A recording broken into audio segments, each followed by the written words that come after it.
Well, here we are. Arguably the most beloved fan favorite episode of Danny Phantom, the darkest episode of Danny Phantom, and highly regarded as the greatest episode of the entire series. So what do I feel like after I watched it, it's gonna end up getting hate comments from fans.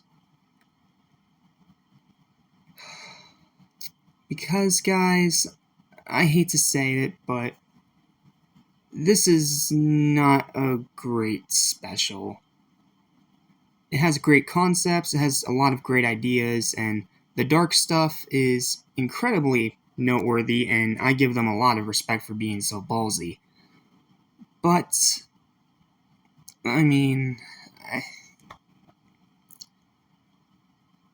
it's just really good.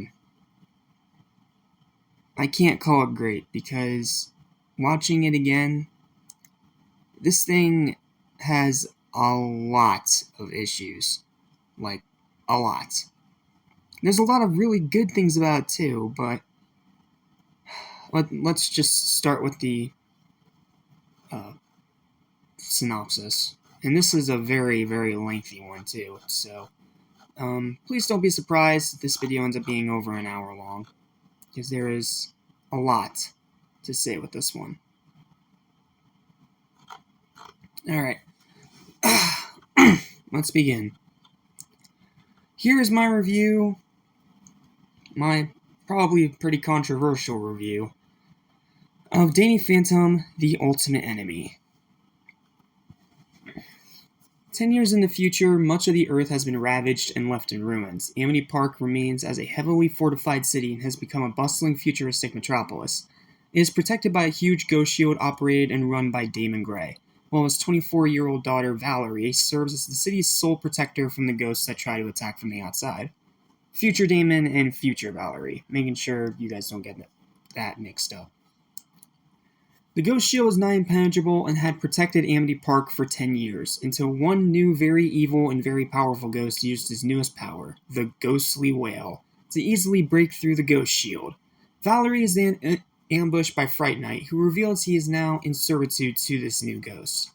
She heads to safety to Fenton Works, now occupied by her and her father. The Fenton family is nowhere to be seen.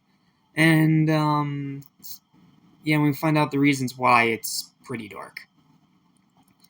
The new ghost gets through from below and reveals himself to be an adult Danny Phantom. He then blows up the entire house, without any remorse.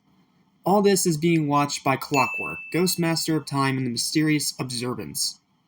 As the Observance can only watch and never interfere, they task Clockwork with saving the future by destroying the present Danny Phantom. Meanwhile, in the present, Lancer makes a public announcement to the students of Casper High School about the Career Aptitude Test, or the CAT test as they call it, which will determine their future. Jazz already passed with flying colors, no surprise, while another classmate named Irving failed and now works for minimum wage at Nasty Burger. No surprise. Irving tries to explain that his job is very important because if the Nasty Burger special sauce were to overheat, it could cause a massive explosion. But none of the other students seem to care. It's treated like a joke, and yet it actually has a lot of relevance to the plot of this one. So I get very weird, mixed vibes from this one. That whole aspect is just weird to me. Lancer shows the students that he has the folder containing the answers to the test and locks that folder in a briefcase, which he then locks to himself with handcuffs. Okay then. Clockwork and the Observance watch all this from Clockwork's lair. The Observance urge him to destroy, and Clockwork obliges. Back home, Jazz tries hard to get Danny to study for the CAT, but this makes him even more frustrated about how he feels she's smarter than he ever will be and how little success he feels he will gain. He is then hit by a boomerang, a new Fenton device designed to hone in on a ghost's unique ecto signature. So think the remote control Batarang from Batman Returns. That's the most accurate comparison I can make. His parents are confused why he keeps targeting Danny and suggest that it might be malfunctioning, because they don't know that he's half ghost. Then, Box Lunch, daughter of the Box Ghost and the Lunch Lady Ghost, obviously from the future, appears to the room Danny and Jazz are in, sent by Clockwork to destroy Danny. Jazz quickly leaves upon seeing the ghost to let Danny handle the situation, being the one person in the household that actually does know he's a ghost. Danny transforms and the two fight, eventually flying all the way to the Nasty Burger where his friends and Mr. Lancer currently are. Danny remembers what Irving said about the nasty sauce and throws a packet of it at Box Lunch and heats it with his ghost ray, causing a huge explosion that destroys half the building and damages the machines in the boiler room, causing it to slowly rise in heat. Oops. The explosion flings Danny back to where our crowd is gathered. His trajectory takes him straight through Lancer's briefcase, which he phases through. I think you guys can see where this is going, can't you? Everyone runs away and there is no sign of Box Lunch. Danny finds a medallion that he remembers Box Lunch was wearing, as well as the CAT answer booklet which he had inadvertently phased out of Lancer's briefcase due to the condiments that splattered on his back. The observants urge Clockwork to send another ghost to stop Danny, but Clockwork now ominously claims that Danny's future is sealed. The next day in school, Tucker and Sam berate Danny for what they see as him planning to cheat on the CAT, which Lancer overhears. Opening the suitcase to find his test answers gone, he calls for Jazz to talk to him about after school, where he reveals to her that Danny has the answers and must have stolen them. Jazz tries to defend Danny, saying that Lancer has no proof, so Lancer gives Danny until the day of the test to return the answers. Otherwise, he's going to call his parents, and it's going to be a really, really bad situation for Danny. Apologies, I'm hitting the shades that are sitting on my desk. Back in the Fenton household, Tucker tries to figure out the time medallion's functions, but gets no results. Even plugging it up to his PDA does nothing. Danny is about to look at the test answers, much to his friend's disapproval, when he meets another ghost from the future, Skulk Tech 9.9, a ghost made from the combined forces of Skulker and Technus. A long battle between them ensues, which ends with Tucker hacks into Skulltech's system. As Skulltech fails, their time medallion slips off, and they, Danny, Sam, and Tucker are transported to Clockwork's lair. So, yeah, we actually get to see the characters interact with Clockwork. That's cool. I was afraid he was just going to be a background character this whole time, honestly. But he actually does get a pretty good scene in the episode.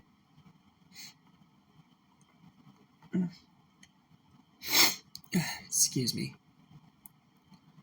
Inside, the trio look through a portal to the future, witnessing the destruction of Danny's future self is currently causing. Tucker then finds a few time medallions and puts one on in a failed attempt to get back to the present. Clockwork then appears, seemingly wanting to kill Danny to prevent this dark future from ever coming to pass.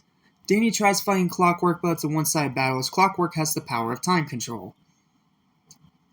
Yeah, it's not really a fight per se. Clockwork freezes Danny in place and lunges at Danny with a scythe. So he's the Grim Reaper now, okay, to try and prevent his evil future from happening once and for all. Unaffected by the timeout because he's wearing the time medallion, Tucker figures this out and hands one to Sam and Danny, which frees Danny from Clockwork's time freeze. Clockwork decides that they have seen too much and summons ghost soldiers from different eras to prevent them from altering the timeline. With nowhere else to go, the trio escape through the portal straight into the wrecked future. The future already proves grim for the three, and even more so when future Valerie catches young Danny ready to exterminate him, but she is shocked that Sam and Tucker are alive. Dark Danny then appears and sends Valerie away. Danny rescues her, and she then passes out from her injuries. In other words, a weaker retread of that one scene from Rainstorm. In the meantime, Sam and Tucker run away and wait for Dark Danny to drop the rubble of the Fenton house on top of them with his ghostly wail. And yeah, this evil Danny is so heartless and so evil, he destroys his own house. Like, that is a special kind of screwed up. Before they are hit though, Sam manages to take off the time medallions from her and Tucker, safely returning them to their own time period. Sam and Tucker end up in an alley near the Nasty Burger where Jazz confronts them, having discovered Danny indeed has the test's answers. She warns them, saying that she'll talk to Mr. Lancer if Danny doesn't confess. Afterwards, Sam theorizes that Danny cheating is what will lead him to become evil. Really? That's the best catalyst you could think of for this episode? That this entire dark future and this evil Danny are caused because he decides to cheat on a test. Did you fall asleep on your keyboard while writing that one? Because, I don't know if you know this, but, that is stupid. That's like Z Broly's original motivation of being all angry and pissed off all the time just because Goku wouldn't stop crying as a child. It's stupid. It is stupid, it's forced, and it makes little to no sense. How can cheating on one test, just one test, and I understand it was a big test, but you get my point here. How does that lead to this giant dark future? I'm sorry, that is lazy writing at its most egregiously blatant. Like, I thought at first that line was a joke, but then no, it turned out to be real, and I was sitting there rolling my eyes like, oh dear Lord, really? We're doing this? Yes, we are, and it sucks. I'm sorry to be the bearer of bad news, but this one aspect of the episode temporarily took me out of the episode. Because it is so stupid. It is so half-baked. It is so just mind-bogglingly bad that I legit question, again, if the writer fell asleep on his keyboard and his arm just started typing random things while he passed out sleeping. Because that is Pontac and Graph level writing. That writing is terrible. It is very far-fetched, even for a cartoon show. And is just plain lazy. I'm sure you could have come up with a far better catalyst that turns Danny evil. But no, it's cheat on a test, you're automatically the worst person in all of the worlds. I just facepalmed because this moment's so stupid. Whatever. It's dumb. It's dumb. It's dumb. It's freaking dumb. Moving on. Yes, I get it's just a theory, but that's dumb. And for Sam of all people, one of the smarter characters of the show to come up with that is dumb.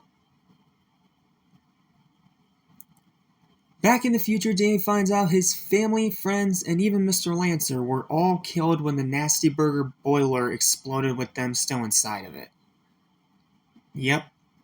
This dark future, all of Danny's friends, family, and even the homeroom teacher die. That is ballsy. Not to mention extremely dark. Like, that, if that's the catalyst that actually turns him evil for good, that would kind of make sense, because he's literally lost everything. It's like Magneto in X-Men Apocalypse, where he has this one thing that he loves, his family, and he loses that family. And as soon as he loses that family, he pretty much loses all his senses and turns evil and works with, what was his name? Oh, Apocalypse, right. And works with Apocalypse and becomes one of the 4 Horsemen of Death. Like, that makes sense. That movie's crap, but that part makes sense. This part, however, it also makes sense, but again, you have to keep going back to the fact that if Danny didn't cheat on a test, none of this would have happened.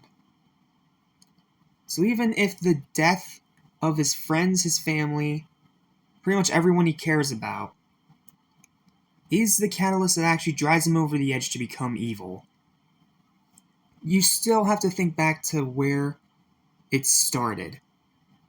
And like I said, it's because of cheating on a test. I get it's supposed to be kind of an allegory, like you can't cheat your way through life. I understand that. But that is still some of the dumbest writing I think I've ever seen in any animated show, not just Danny Phantom. Like, that is so beyond stupid. You could have come up with something way better to start the domino effect than cheating on a test. Like, even for cartoon standards, that is lazy as hell. Okay. I'm done talking about it. Let's just continue. It's stupid. Dark Danny comes to him, telling his past self that he plans to ensure that his future still exists and he still turns evil. To bind young Danny to this time period, he places his past self's time medallion inside of him, unreachable by either ghosts or humans, and throws him into the ghost zone to keep him from causing any further distractions while also having him wrapped in this ghost bind that he can't break. That's also pretty dark. I mean, you literally have something put inside of you that you and no one else around you can actually get out of you. And you're stuck in pretty much purgatory now because you're just floating through the ghost zone. Like, that's scary. That's dark. And again, credit and appreciation for that. I just wish the catalyst wasn't so stupid. Then Dark Danny disguises himself as his young 14-year-old human self and uses one of Tucker's time medallions to travel back to the present. The disguised Dark Danny reunites with his former friends in the present, telling them he had beaten his evil future self and that the Nasty Burger boiler is also taken care of, which in reality is obviously a lie. In the future Ghost Zone, Danny finds the future versions of many of his Ghost Zone enemies, all the worse after having encountered Dark Danny. And yeah, all of them are suffering from something horrible that Dark Danny did to them, because he lost all sense of mercy or morality. What exactly happened to them? Allow me to explain. Johnny 13 is in a wheelchair and pushed around by Shadow, meaning that he's... what was the word? I forget what the word is. He's paralyzed, that's it. Paralyzed. He's paralyzed and stuck in a wheelchair and can't move without Shadow. Like, that's dark. Ember is overweight. I did not see that one coming. And has severely damaged vocal cords from his ghostly wail. The damaged vocal cord thing I can buy, but how does it cause her to become overweight? Does she just become depressed or something? It's never explained in full detail. And even the box ghost has become stronger and is wearing an eye patch and a hook hand from being used as Dark Danny's punching bag, meaning that Dark Danny ripped out his eye and his hand. If that's not an intimidating, scary villain, I don't know what is. As an act of revenge, they all gang up on him. Oh, there's also a future Kitty is in the scene too. I almost forgot. Back in the present, Dark Danny returns to his former room in the Fenton house where Jazz is waiting to confront him on his cheating. She then confesses that she knows that he is half ghost and is secretly really proud of him for everything he's done, showing that she has developed a fair bit since the last time over the 1.5 seasons. of this show. But yeah, she's developed really well. A bit surprised that she actually knew, Dark Danny turns into his normal evil form. Dark Danny confirms that he is her brother and that his past self is floating in the ghost zone in the future. Jazz defiantly says that her brother will beat him, which Dark Danny highly doubts as he destroyed the future Fenton Works ghost portal. He mentions he has yet to find the portal belonging to his cheesehead of an arch enemy in the future. And Jazz realizes he's referring to Vlad. I mean, I can't say that I'm really surprised that Vlad's involved in this. I mean, he was involved in Rainstorm. He's been an evil plotter for pretty much the entire show up to this point, so... yeah, that's not really a big surprise reveal or or a bombshell. Sorry, allergies.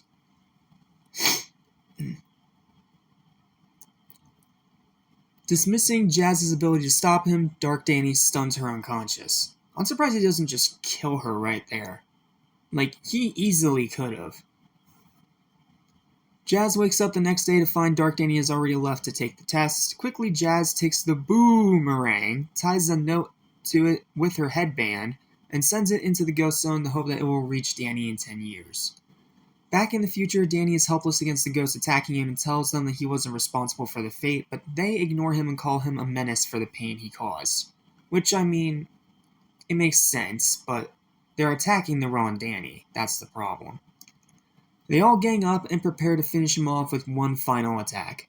In his frustration, Danny shouts at them to get away from him before he suddenly gains the ability to use the ghostly wail, blowing away and knocking out all of his scared and surprised enemies.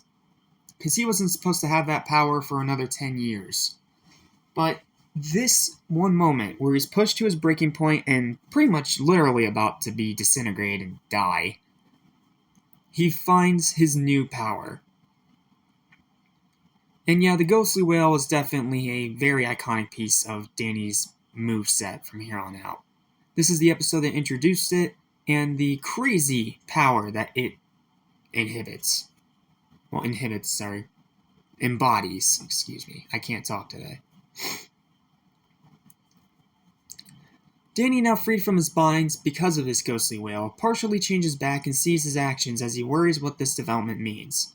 Soon after, the boomerang finds him. Danny reads the note, realizing that Vlad is involved, and goes to track him down. And that's the last we see of those future versions of the ghosts. In other words, they're there for one scene and then they're gone. I'm sorry, but underutilization. Again. The same problem I had with Ember and Pirate Radio.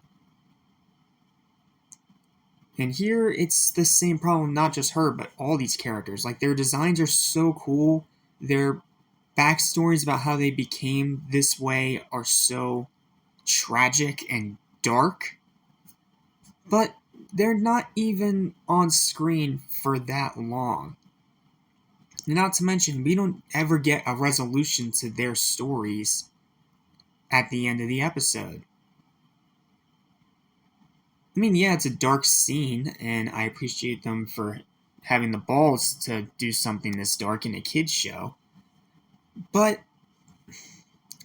you could have had it with way more tension and suspense. Like, maybe these future ghosts chase Danny all throughout the ghost zone, and then they all meet up in the present where Danny has to fight off the future versions of all these ghosts on top of Dark Danny. Like, that would have added some real suspense and tension. Like, there is still some tension and suspense there, but it would have been heightened if Danny had more enemies to fight against more than just one time. And you have a special. This was literally an hour long if you include commercials in its original airing. And without the original airing, it's still 50 minutes. Or pretty much just about 50 minutes, right? How long is it?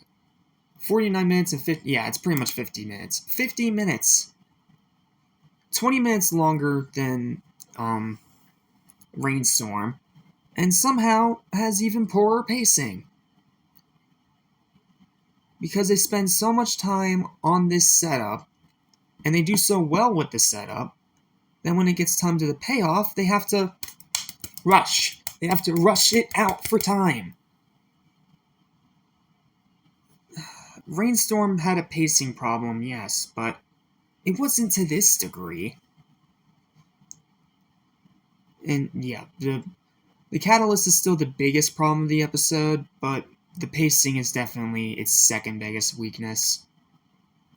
Because it's too slow when it goes through all the development and what led to this evil, dark future. But on top of that, it took until the second half to actually get interesting, because most of it was pretty boring. And then, when the catalyst is revealed that this is all because of, again, a test. Cheating on one test. That is not only suspension of disbelief, that is far-fetched to an obnoxious degree. And then on top of that, you have all these cool backstories with all these future versions and how Dark Danny pretty much ruined their afterlives. And you'd use them in only one scene. Like, what in the actual frick?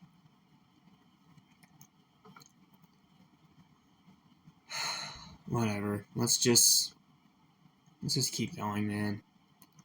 I expected way more, especially after hearing how highly praised this episode has been over the years. Let's just continue. Meanwhile, Dark Danny starts to cheat on the test, something his friends are still livid over, rightfully so. Jazz watches from afar, ready to destroy him with the Fenton Ghost Peeler. Dark Danny notices and sends an invisible duplicate of himself to knock her unconscious and drag her away. In other words, showing off more of his powers.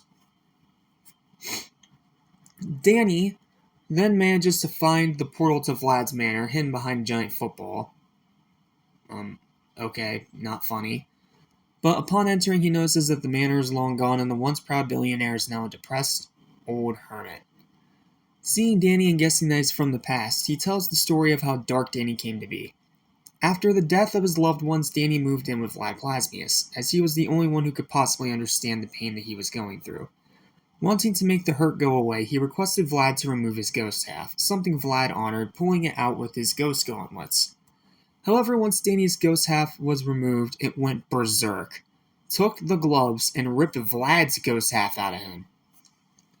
Then Danny's ghost half attempted to overshadow Vlad's ghost half, only for the two ghosts to fuse and Vlad's evil nature to overwhelm Danny, becoming the evil incarnation that he is now. Danny asked what became of his human side as Vlad sadly states some things are best left unsaid, implying that Dark Danny killed his human half.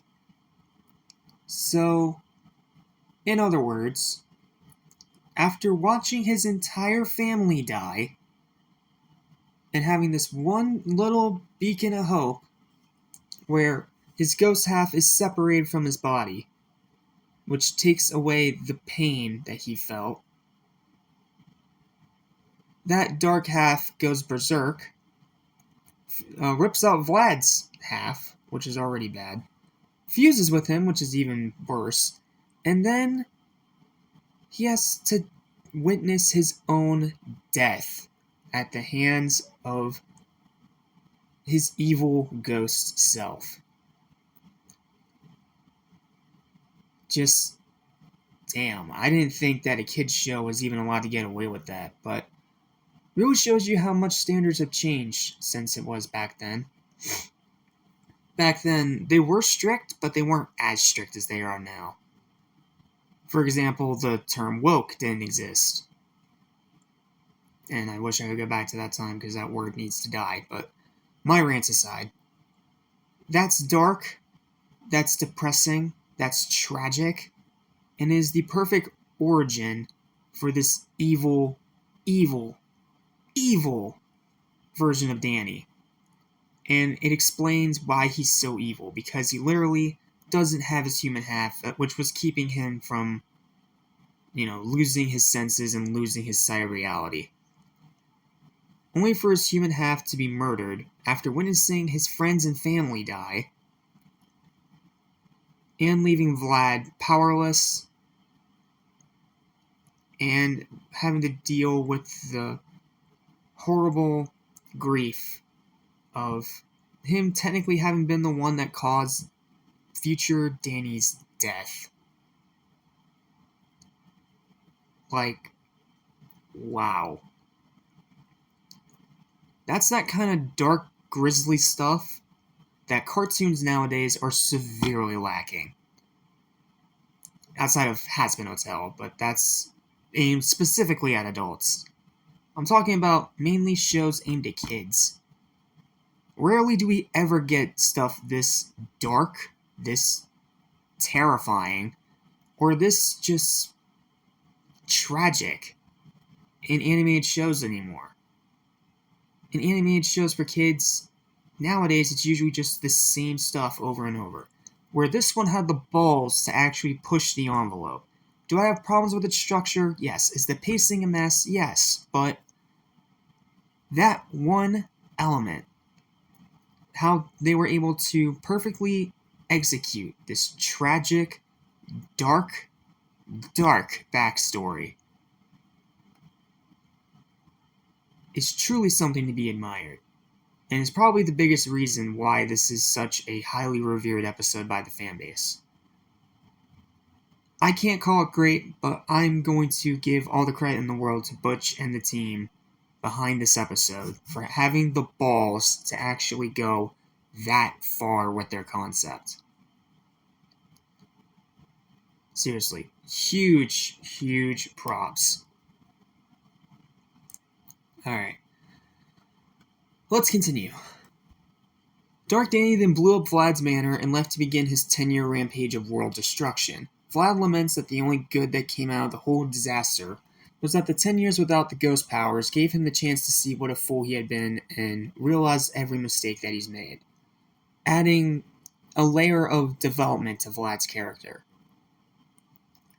Danny, in a rare moment, forgives him, and then asks for his help to take out the medallion inside of him using the ghost gauntlets. Readying his gadgets, Vlad remarks on Danny's explanation of being rooted to the future, as Danny states that if he separates him, it'll get the medallion, he'll return to the past. However, Vlad comments that he could just instead kill Danny before he becomes evil and strikes as Danny screams in pain. Yeah, it's not explained if he's actually dead. Well, actually, it is explained, but it's not really explained by Danny himself. You know what I mean. In the present, Dark Danny finishes the test and walks off, prompting Lancer to call his parents and arrange a meeting at the Nasty Burger. There, he reveals his suspicions that Danny cheated, shocking his parents badly. Sam and Tucker then come over to warn them that the boiler is about to explode. Jazz arrives as well and blasts Danny with the Fenton peeler, revealing Dark Danny's true form to the others. Alarmed, his parents are on the offensive, demanding to know where their son is, only for Dark Danny to reveal himself as their child, which, of course it surprises them. Dark Danny then smugly taunts the parents, saying how they claim to be world's leading ghost experts, yet they couldn't figure out that their own son was half ghost.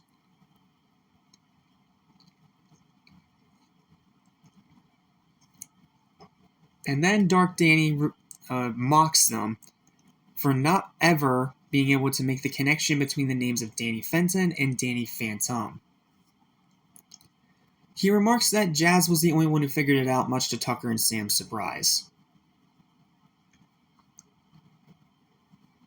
When Jack tries to attack, Dark Danny then ties up his family, friends, and Mr. Lancer to the boiler, where the explosion is set to kill them. Danny then comes back from the future with a bunch of Fenton gadgets, ready to duke it out with his darker future self. He reveals himself to his family, friends, and teacher, while stating that he won't turn into this evil, dark version of himself.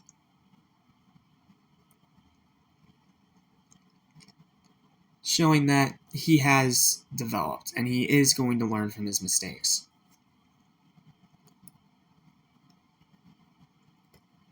A battle then ensues between the two Dannys with only 8 minutes left. With Dark Danny winning but making sure not to kill his younger self, as all he needs to do is stall for time so that Danny's friends and family die in the explosion, which ensures his dark future either way. Excuse me. Congestion. However, he grossly underestimates his past self when Danny suddenly uses the ghostly wail on him. Shocked and fearful that he already gained a power he shouldn't have gotten for another 10 years, as Danny tells him that the future is not as set in stone as he thinks it is. Yeah, that line's badass. Dark Danny is then struck by another ghostly wail from Good Danny, causing him to crash into a building. A weakened Danny then changes back to normal as a battered Dark Danny emerges from the rubble and asks Danny if he's done. Standing defiant, Danny sucks his evil counterpart into the Fenton thermos, but Dan taunts him by stating it's too late. Danny rushes to save his loved ones, but unfortunately, with the last whale having used all his ghost energy, Danny can't transform back to his ghost half in time, making it too late for him to stop the explosion, and all he can do is look on in grief and horror as his friends and family die right in front of them. Well, right in front of him. However, time freezes, and Danny finds himself next to Clockwork, who has saved his loved ones. Clockwork explains to Danny that the observants view time as a parade, watching each event in a sequence, whereas he sees the parade from above, along with all the twists and turns that might or might not happen, and paths that could have been and still be taken by the procession. In other words, Clockwork knew that this was going to happen all along. That everything that transpired up to this point was going to happen all along. I mean, congrats, but, you could have done more to prevent this, you have time powers, use them. Not just to make Danny's task harder, but also maybe to aid him if he ends up not making the right decision and not being able to get there in time. Like, imagine if Dark Danny ended up going up against Clockwork, and since Dark Danny had that medallion,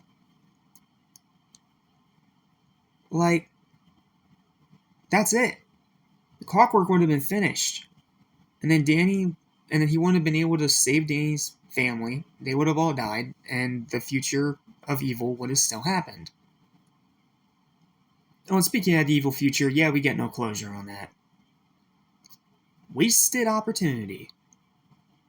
Well, I guess that's what happens when you get to the big final battle, and out of a 50-minute episode, where you had all the time in the world to fully flesh the story out to its maximum potential,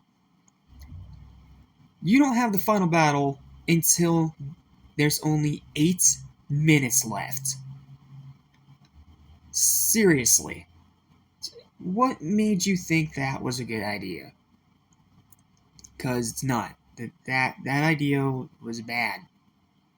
Because it did not give enough time to really have a satisfying battle between these two.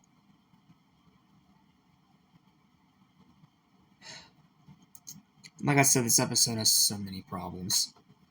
It's a really good episode, don't get me wrong. This isn't a Fenton Menace situation where I thought it was really good, but then thinking about it more and more, it was an average trash pile. No. This episode is still really good, and I'd give all the credit to the writers and everyone behind it for being so ballsy and going this dark on a kids show. Or a show mainly aimed at kids, as well as teenagers.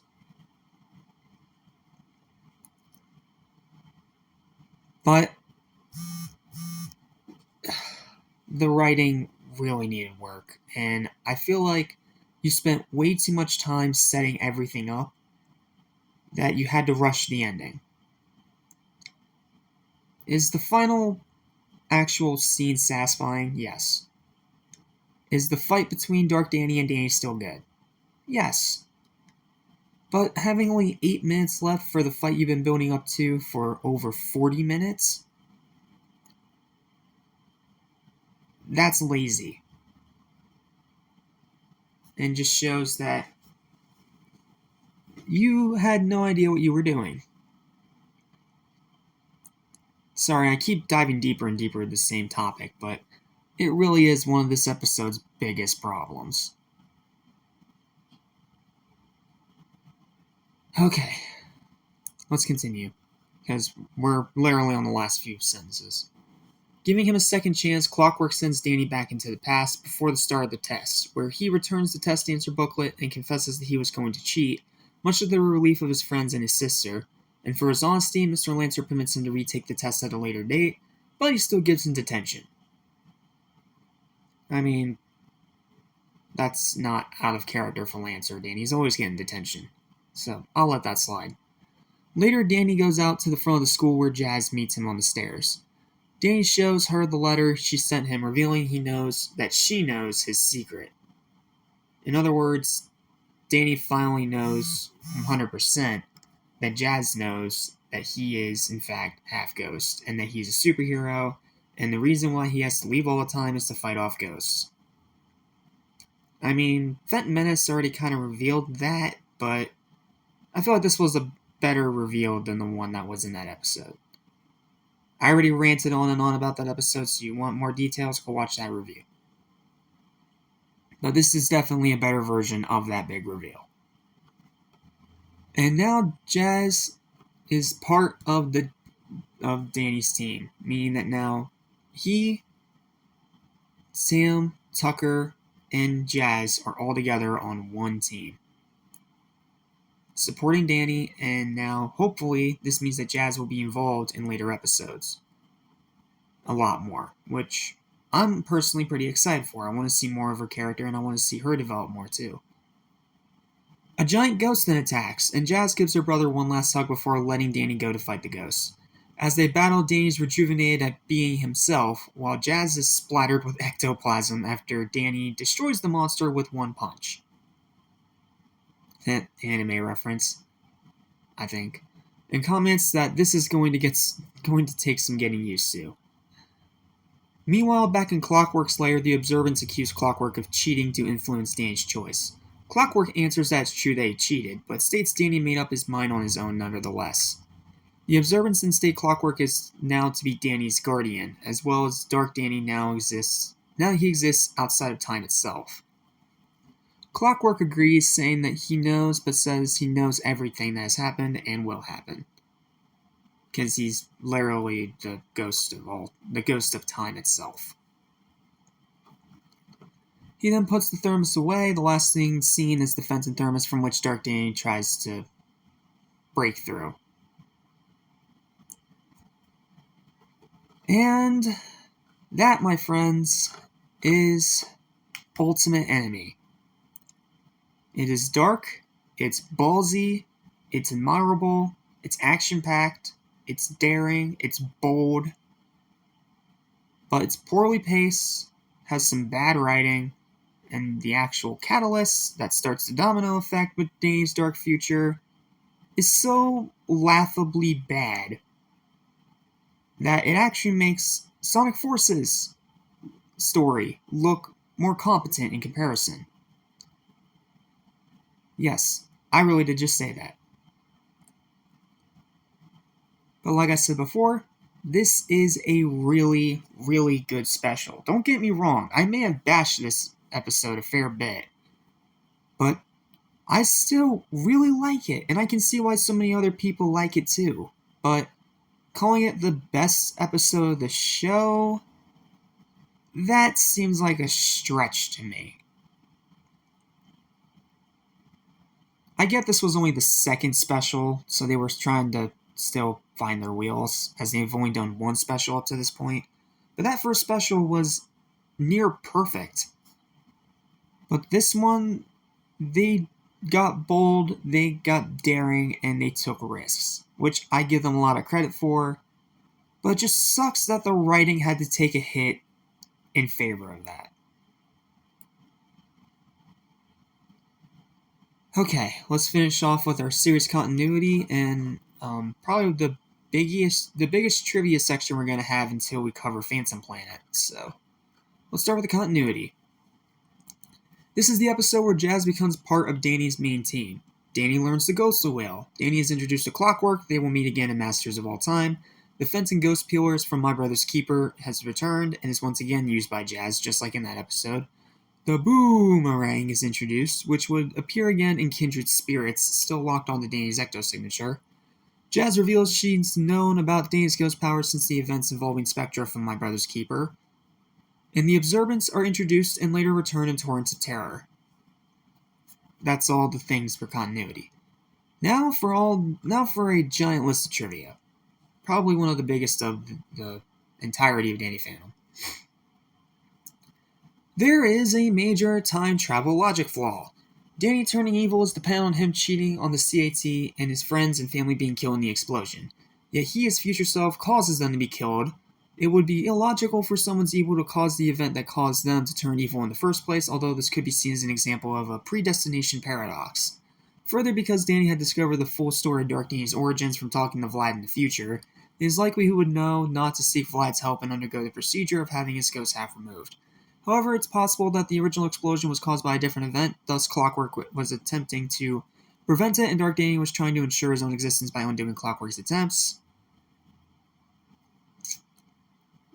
Yeah, that is definitely a huge flaw in logic. But like I said, the whole thing being dependent on a freaking test, that is stupid. Fenton Works' phone number is revealed in this episode to be 555-1221. I don't really know what that's a reference to. The episode is titled Maternal Instinct as Butch Hartman's favorite Danny Phantom episode. Okay.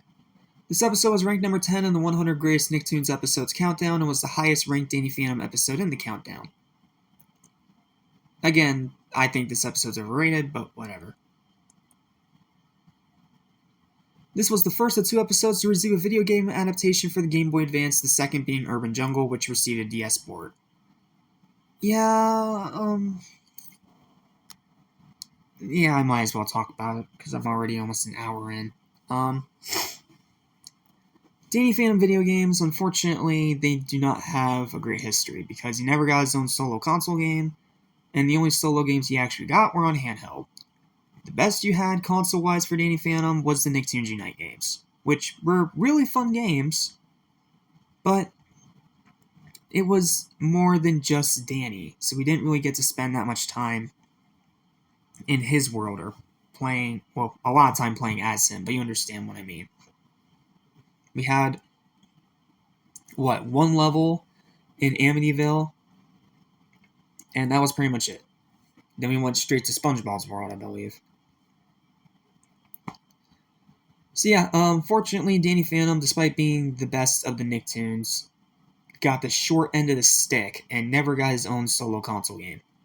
THQ Nordic, I'm talking to you, please make this happen. You will literally make so much money that you won't even be able to keep track.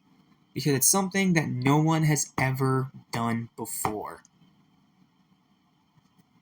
And as for those Game Boy Advance games, they're fine.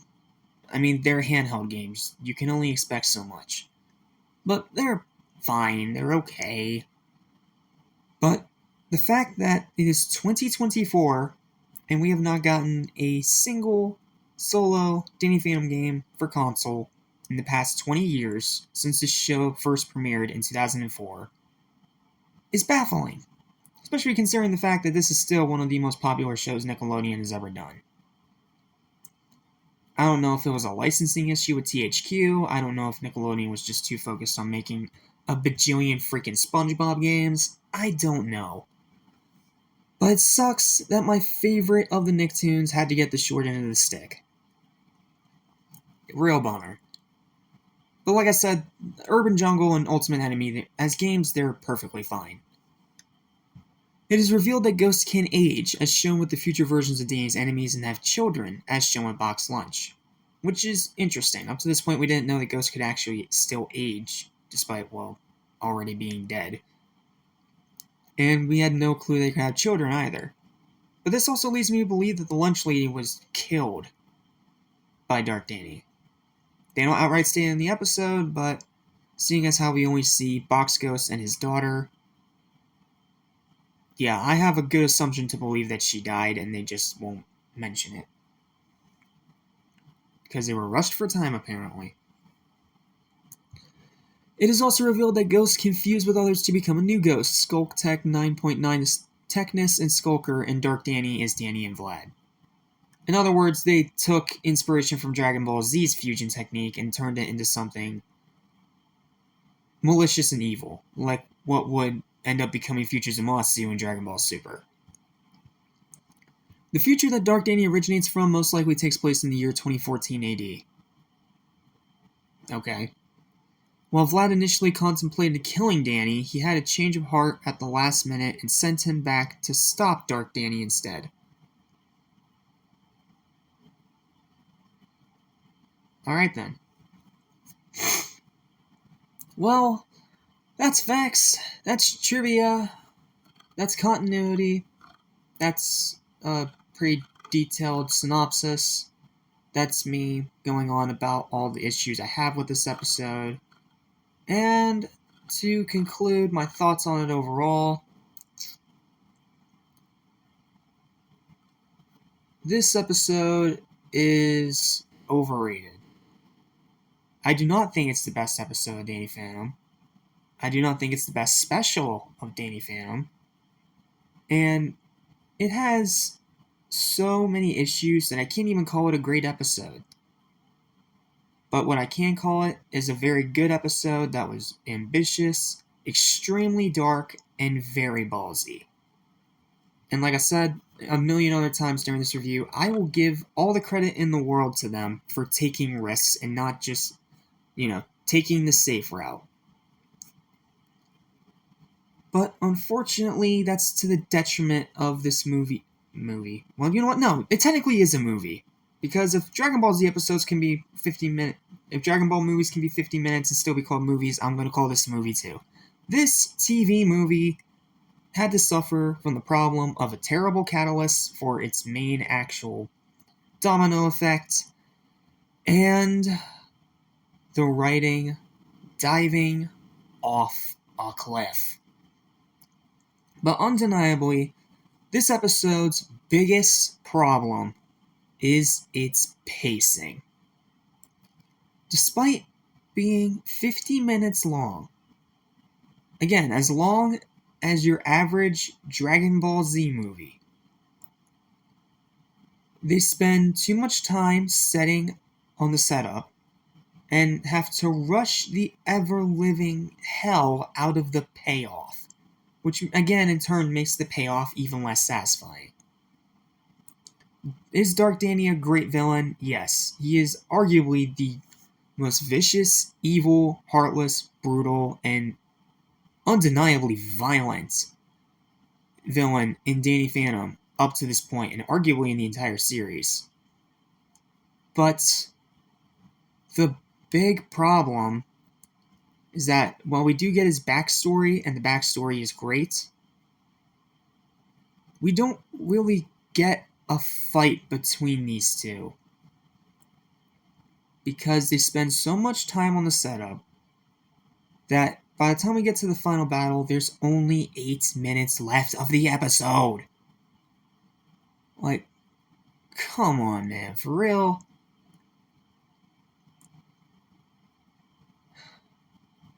Whatever. This episode has a lot of problems, but despite everything I've said, unlike with Phantom Menace, I can definitely say that this episode is really good.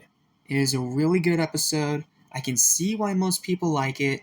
It is a really, really, really good episode of Danny Phantom. It's daring, it takes risks, it pushes the envelope, and it doesn't freaking puss out, which I will give them all the props in the world for that, and thank you Nickelodeon for not censoring them. But at the same time, every time I hear this called the best episode of Danny Phantom, I'm just left rolling my eyes. Like, do you guys not see the clear problems with this episode? Not to mention it's a two-parter, not to mention it was marketed as a TV movie, not to mention it's 50 minutes long. That gives you no excuse to screw up your pacing to this bad level of degree.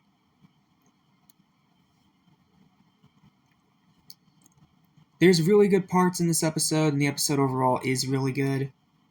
But for those calling it great, I need you to just take a step back, watch it again, and tell me if you can actually notice these problems and I'm not just going crazy. Because I noticed these problems pretty clearly. So, now that we are almost an hour into this really massive, massive review, I guess it's time to give my final verdict. and like I said before, it's going to be controversial. And if you've stuck with me all the way up to this point, you are a true Stat Squad champion, and I give you all the credit in the world for not rage quitting just for me having a different opinion. So, in my opinion, The Ultimate Enemy deserves a final verdict of a strong, but unfortunately disappointing and very, very flawed 16 out of 20. It is a very, very good episode of Danny Phantom. I don't argue that it's among the best of the show, but it's not the best, and it suffers from problems with its pacing and its writing. And again, since it's 50 minutes long, there's no excuses.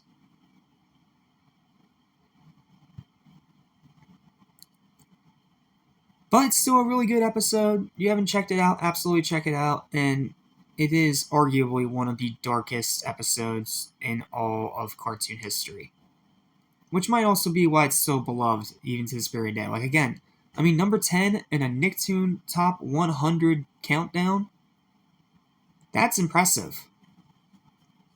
And this is a fan favorite episode. It has really good elements in it, and I do think it's a really good episode. It's really enjoyable and very entertaining. But the pacing and the writing took a hit in favor of being so dark. And that is a huge bummer, because imagine if this episode did not have the pacing problems, did not have the catalyst that actually starts this evil dark descent being mind-bogglingly stupid, but also take out the bad writing. And what you'd be left with is undeniably the best episode of Danny Phantom. If you had taken more time and made sure that your pacing worked and that your writing was not mind-bogglingly stupid, this would be an easy 20 out of 20 episode. But unfortunately, because you spent way too much time on having the setup and only having 8 minutes to wrap everything up, meaning that you had to rush and you didn't give it time to actually, fully develop, it's just frustrating. And I hate to say it, but it's frustrating. If this is still your favorite episode of Danny Phantom, I won't blame you. But it's not mine. It's far from the worst episode of this series. But it is disappointing, and it is flawed. Despite that, though, it's still a very good episode, and I still highly recommend checking it out if you haven't already. Just don't go in expecting like the greatest thing ever, or like me, you're going to end up disappointed. So, that's it. Thank you guys so much for watching this hour-long review. It's been a while since I made an hour-long review of anything. This feels weird. If you stuck all the way through to the end, thank you so much. I really appreciate your time. I'm sorry for taking so much time with this episode, but it's a huge conglomerate. I had a lot to say about it. And even if you don't agree with my opinion, I can only hope that you respect it. Please don't forget to like, share, and subscribe for more videos like this every single day.